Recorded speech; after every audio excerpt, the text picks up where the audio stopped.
suas memórias da Fórmula 1. Vamos lá. Olha aqui o que... Ah, sumiu o QR Code. Agora que eu ia brincar com ele...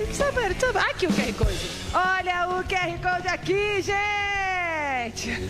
Vamos lá. Hoje, dia 30 de outubro, é o Dia Nacional de Luta contra Doenças Reumáticas. Segundo a Sociedade Brasileira de Reumatologia, existem mais de 120 doenças reumáticas que atingem cerca de 15 milhões de brasileiros, Zé. E o reumatismo é, por muitas vezes, lembrado como problemas que acometem pessoas mais idosas, mas sabe que boa parte das doenças reumáticas podem surgir por volta dos 35 e 40 anos. Por isso, é super importante informar todo mundo, a população, e diagnosticar os casos de maneira precoce. Exatamente. A gente convidou o Dr. Newton Salles Rosa Neto, reumatologista e membro da Comissão Científica da Sociedade Brasileira de Reumatologia, para tirar justamente as nossas dúvidas sobre essa doença, falar um pouco mais sobre possíveis tratamentos.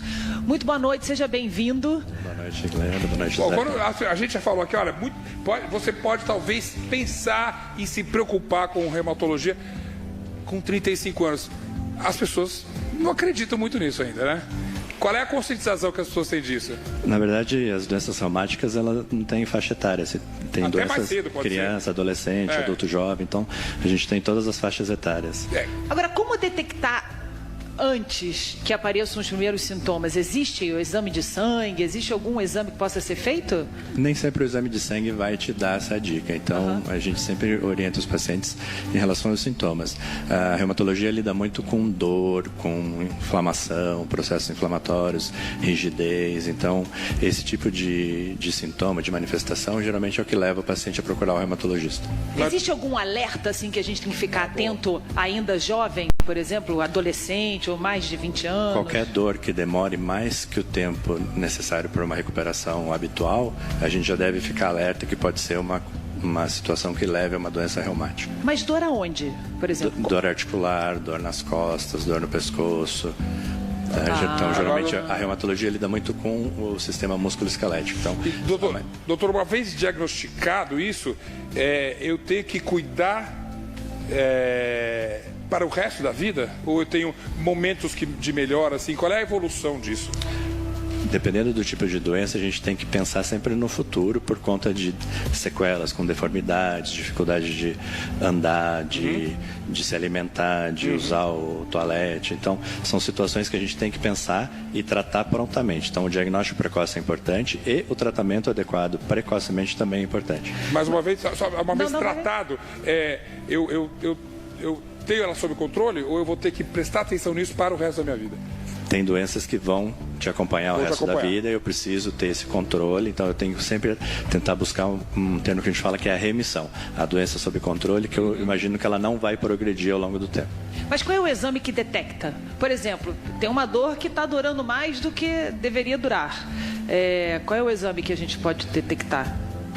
Não tem uma resposta certa, não tem um exame específico. A gente pode ver marcadores de inflamação, mas eu tenho doenças que têm dor crônica, por exemplo, a fibromialgia, que eu não tenho um exame específico. É a conversa com o médico que vai te dar a dica de como é esse diagnóstico. Então, a importância da gente conhecer muito o nosso corpo também, né? Exatamente. Sai muita informação, as pessoas ficam muito atentas para isso. É bom até que o nível de atenção subiu um pouquinho. E, recentemente, a gente ouve falar muito de tratamento com cannabis medicinal. No Brasil, isso já é uma realidade, já existe. E em que estágio que a gente está para utilizar esse tratamento? Já tem, sim, a cannabis. A gente já tem diversas formulações. A maioria é importada ainda, mas já tem algumas indústrias nacionais que já estão oferecendo. Já tem nacionais também? Que a gente consegue comprar. Matéria-prima importada, pouco ainda. Mas você consegue comprar na farmácia comum, com a receita adequada, controlada, consegue comprar. Mas a gente tem que frisar que ainda faltam muitos estudos para orientar a gente como que é a melhor maneira de utilizar esse tipo de medicação. Tá? Então a gente tem muito que aprender ainda sobre o uso da cannabis.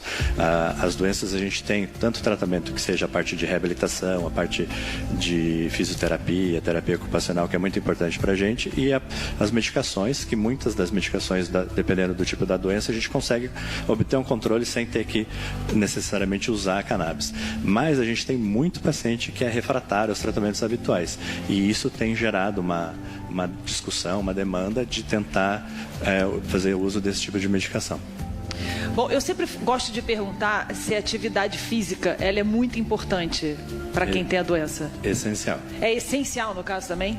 A gente sempre foca na manutenção do condicionamento físico, na atividade física, porque a gente consegue ter um envelhecimento melhor, evitar grandes assim, disfunções. O paciente que tem doença autoimune, por exemplo, às vezes ele tem dificuldade de andar, tem maior risco de queda. Então a gente tem que tentar sempre manter ele bem condicionado para minimizar os problemas. Tá bom, você não perguntou isso à toa, porque ela sempre vai defender o esporte e está certíssimo.